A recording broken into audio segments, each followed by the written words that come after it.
And I'm just getting my view organised. I just want to have speaker view, and let's just get that one right. Full screen. Sorry, I'm just trying something new today, and just get it right.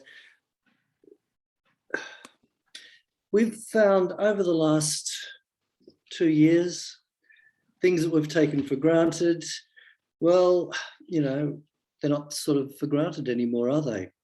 We now find that we look at things from a new perspective. And that's the title of the talk today. Everything old is new again. And we normally would have Beverly Sheehan over the grand piano singing that wonderful old showbiz song, Everything Old is New Again. But that will happen again probably next year sometime. But before I actually start, I'd like to just take a few moments to say, announce the passing, of course, of Bert Newton. And he's been a part of our lives, a big part. Black and white screens. And my goodness, I don't think I was ready for that this morning. I almost and it brought back memories. So they'll all have to wait till this afternoon. And I don't know how many of you have met him, but he was an incredible man. Beverly, you've met him. And Sylvia, you've actually met him as well. And you were actually on screen with him. Would you unmute Sylvia for a second? And I believe in your younger days, your pre-ministry days, you were actually doing advertorials on the screen. But you can't find, there you are, that's it. Yeah, there I am. Yes, I was demonstrating knitting machines, and he loved my voice for some reason or other, so he kept on talking to me. And then he sang a song to me, which I can't remember what it was, but he whispered in my ear, respond to me. So I tried to respond to him, and he was a lovely man, just lovely. Yes. So, you know, I was in at 3UZ when he was doing the 3UZ morning show, and I was playing the piano for some of the guests there for a little while, not all of them. And he was just amazing, the casualness and authenticity of him. And yeah. Beverly, you've had occasions as well, haven't you? Would you like to unmute? Unmute, that's it. Yes, thank you. I wasn't sure if you were speaking to me then, Bill. Yes, it was Beverly Sheehan, yes. Yes, good morning, everyone. Look, I actually did work at Channel 9 when I was about 19 on the reception desk for a couple of years. And all the people who worked at Channel 9 used to come out past the desk because it was at the front door. I was on one of those, the old-fashioned cord telephone things. I don't know what to call it anymore. And Bert used to come and talk to us. And then later on in my life as a jazz singer, there is still something on YouTube, on his show, his morning show, of me singing with the Creole Bells.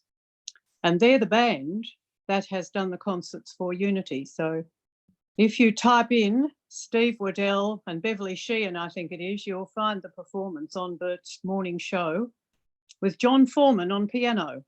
And John Foreman spoke about him this morning. I don't know if any of you saw that. Yeah, I did. Yes, he paid a tribute to Bert. He was quite an extraordinary man, I agree. And totally casual, and just had a word for everyone. Yes, so he was part of our lives from black and white television in the totally. Yeah. And, you know, we'll think about it as we'll get a lot of articles, I presume, over the next week about it all, interesting life. And when you think of how this is all part of what we're talking about, everything old is new again, you know, the sense of humour has changed over the years. And things that were said in some of those programs, now we can't say anymore because we've grown in a certain way. And not easy for people that have been into a routine with it. And I just hope the younger ones put that in perspective when they reassess his life. Same with him and also to Barry Humphries. that older generation who will always remember. And basically, what we're talking about is what we're doing now, and everything old is new again. Now, to come back to a spiritual topic, which we are talking about, I'm going to try something, if I can, and we're going to talk about stuff that doesn't change.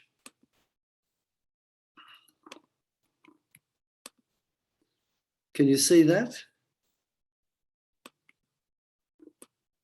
Can everyone see that? Good, okay. Well, here's some of the things that you may dress them up in a different way, but basically they'll all come out the same.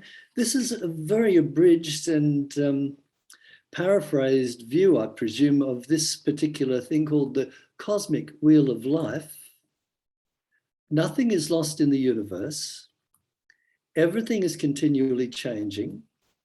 And all these changes are following the law of cause and effect. And these are the 7 Hermetic principles. These haven't changed over the years. And when I read to you the Unity 5 principles, you'll see there's bits and pieces of all the ancient wisdom in them. Number 1, all is mind. The universe is mental. Number 2, nothing rests. Everything moves and everything vibrates. Number 3, as above, so below, as below, so above. As within, so without. As without, so within. Everything is dual and has poles or opposites. Opposites are identical in nature, but different in degree. Everything flows in, and everything has its tides. All things rise and fall. The pendulum swings. Every cause has its effect. Every effect has its cause. Everything happens according to law. And the principle of gender, the last one, gender is in everything. Everything has its masculine and feminine principles. One more, and this is a Hawaiian one, and of course we've had a lot of connections with Hawaii, and this, when you think about people passing on, we think of those who we've known that have been at Unity, like Reverend Sky St. John, who was a huge influence to us here. And I think of him from time to time, especially when I see things like this. The world is what you think it is. There are no limits. Energy flows where attention goes. Now is the moment of power. All power comes from within, and effectiveness is a measure of truth. Love is to be happy with. Timeless truths. And when Unity put together the 5 principles, it was Rosemary Fillmore Ray who put these principles together comparatively recently. And I'm reading them out here, and you'll see the wisdom I've spoke of in the past is now presented in a different way for children. God is all good and active in everything everywhere. I am naturally good because God's divinity is in me and in everyone. I create my experiences by what I choose to think and what I feel and believe. Through affirmative prayer and meditation, I connect with God and bring out the good in my life. I do and give my best by living the truth I know, and I make a difference. So basically, there's the ancient wisdom. Everything old is new again. A newer generation are coming along to hear this, and we know that the work that we are doing here is vital, and we look forward to spreading that word as we move on through the next few years of Unity. Now, Spirit wants us to express, because we're all individual expressions of this one presence and one power. And I don't think it cares how we express, because we're not robots. We learn how to express that law. Trial and error is the main thing. Look how when we were young, we did things wrong. We learned from it. Be nice if we could just tune into our higher self straight away, but no, we unfold to that Christ consciousness gradually through life's experiences. It's already in us. Spirit in us is saying, go further. I want more. I want you to express more.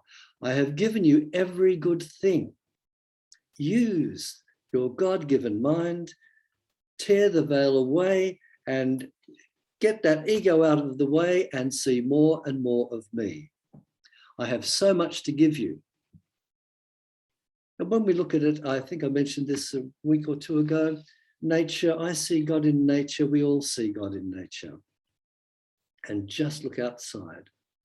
The blade of grass coming through a crack of concrete on my front porch, my front steps, that grass has come right through 4 steps up through to the top.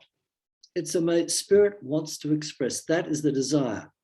And when you think back to the old days, 50s, 60s, 70s, 80s even, and maybe the 90s, where if someone had a child out of wedlock, what a kerfuffle that caused. And you can hear the different people saying, well, it's a terrible thing to happen. Yet I can see angels saying, another child is born. Spirit is being expressed. They wouldn't have any opinion at all about it. It is just another spirit expressing. And you can imagine angels flapping around, hallelujah, hallelujah. Times have changed. Now, if we're in God, why would God want to express? And I'm going to close with this particular poem. It's from the Gnostic Gospels. It's a very, very powerful one. I've changed the gender in it because, as you know, that's where trying to create a balance with the gender here. The spirit who had this power gave birth and created nature's forms. So the great prodigality it concealed might be revealed. Because in its compassion and unconditional love, it wished to bear such fruit, so it need not enjoy its abundant perfection alone. Reason reveals how faith in unseen powers was found. In the unseen and is owned by the unborn one, whoever has ears, let him hear. So we are here to express spirit. Doesn't matter how, everything old is new again. That older generation, we had to be there for the next generation to come along and take it to the next step. And eventually there'll be a balance and we start again and we go even higher. So I'm stopping there and just saying thank you everybody for being with us today. It's a great day. We're slightly different in the order of service. So I'll leave you with that. And we look forward when we can get back to the sanctuary and actually sing that song for you. Everything old is new again. Thank you.